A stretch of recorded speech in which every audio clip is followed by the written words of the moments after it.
छल छल छलकेला चली जब रोडावा पे दल दल दलकेला।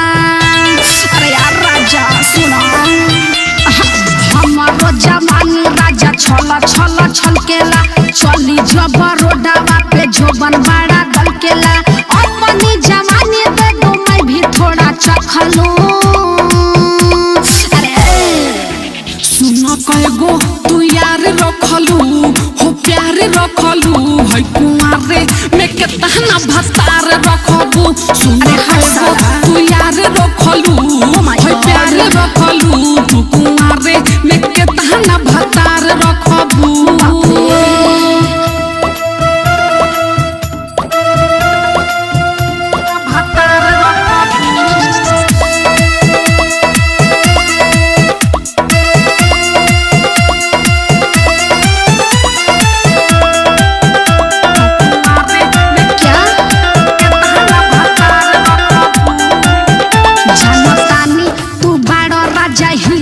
कि दिल हमार तोरा बना हो कलो शादी ना होई बर्बादी केहू के ना घुरबू तू हो। क्या बोली जानतानी तू बड़ा राजा हीरो कि दिल हमार तोरा बना हो। कलो शादी ना होई बर्बादी तू केहू के ना घुरबू तू हो। दिल करे तुझे मैं जीवन साथी रखलूं। अरे हीरो सजना कएगो तू यार रखलू हो प्यार रखलू है कुआरे में केतना भतार रखबू। अरे ऐसा बात नहीं है तू यार रखलू तू प्यार रखलू है कुआरे में केतना भतार रखबू।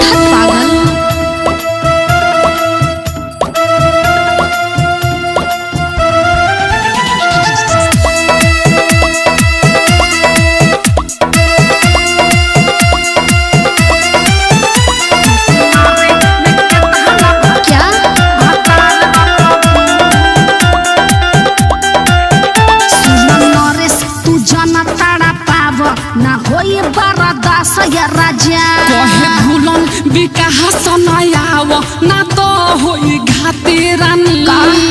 अरे वैसा बात नहीं है सुन नरेश तू जना ताड़ा पाव ना होई बरदास या राजा। कहे भूलन विकास नयाव ना तो होई घाते रानी। दिल से रखा न के साथे अपन रखलूं।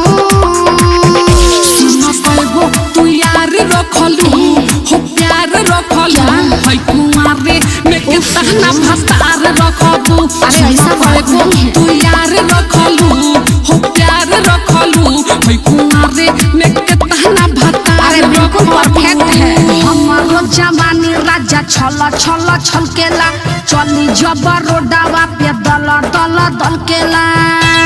अरे यार राजा सुना हमारो जवानी राजा छल छल छलकेला चली जब रोडावा पे जोबन बड़ा दलकेला। अपनी जवानी दे दो मैं भी थोड़ा चखलूं। अरे हट साला कएगो तू यार रखलू हो प्यार रखलू